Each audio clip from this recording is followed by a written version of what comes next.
जय श्री राम का नारा लगाने वालों ने जिन्हें पलटू राम कहा, आज उन्हें सत्ता के लिए अपना राम बना लिया। 22 जनवरी तक हर तरफ गाने बज रहे थे, राम आए हैं। 23 जनवरी से दूसरा गाना बजने लगा, पलटू राम आए हैं। भारत की राजनीति में राम पहले भी आ चुके हैं, आया राम गया राम बनकर, मगर इन दिनों पलटू राम बनकर विचरण कर रहे हैं। लोग आहत हैं कि नीतीश कुमार पलट गए। गोदी मीडिया को भी स्वागत करना पड़ रहा है। पूरे दमखम से राम आए हैं का स्वागत करने में लगा था। अब पलटू राम के लिए बचाव करना होगा। दरअसल गोदी मीडिया नीतीश कुमार के बहाने एक और शख्स को पलटू राम कहने की हिम्मत नहीं जुटा पा रहा। उनसे पूछ नहीं पा रहा कि आपकी क्या मजबूरी है कि आप पलट पलट कर नीतीश के पास चले जाते हैं। नीतीश कुमार ने आज इस्तीफा दे दिया। बीजेपी ने आज नीतीश कुमार को गले लगा लिया।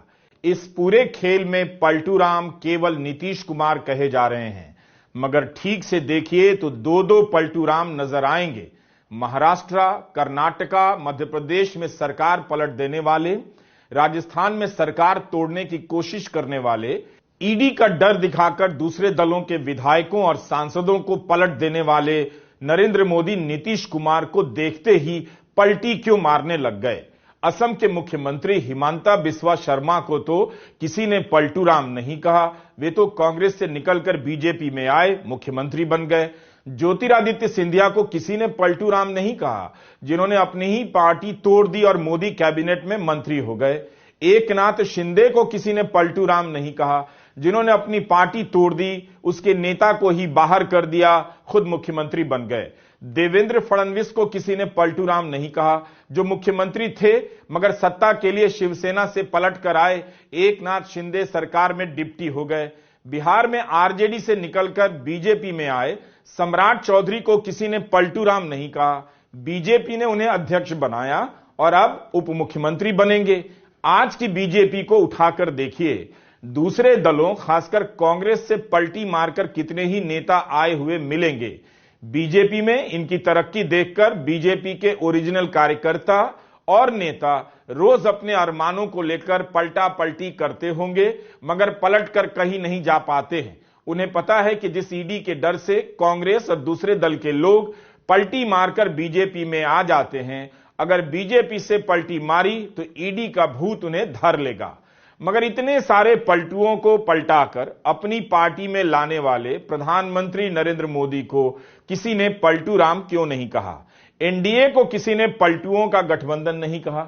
अगर जिनके दल में और गठबंधन में पलटुओं की इतनी तादाद हो, जिनके पास पलटुओं की कमी ना हो, वे एक और पलटू राम को गले लगाने क्यों दौड़ पड़े? किसी ने क्यों नहीं पूछा? नीतीश कुमार अगर पलटू राम हैं तो नरेंद्र मोदी की क्या मजबूरी थी कि राम के आने के 24 घंटे के भीतर पलटू राम से हाथ मिलाने चले गए। अयोध्या में तो नरेंद्र मोदी ऐलान कर रहे थे कि कोई काल चक्र घूमा है। यही काल चक्र घूमा है कि राम आए हैं कि गाना बंद कर पलटू राम आए हैं बजने लगा है।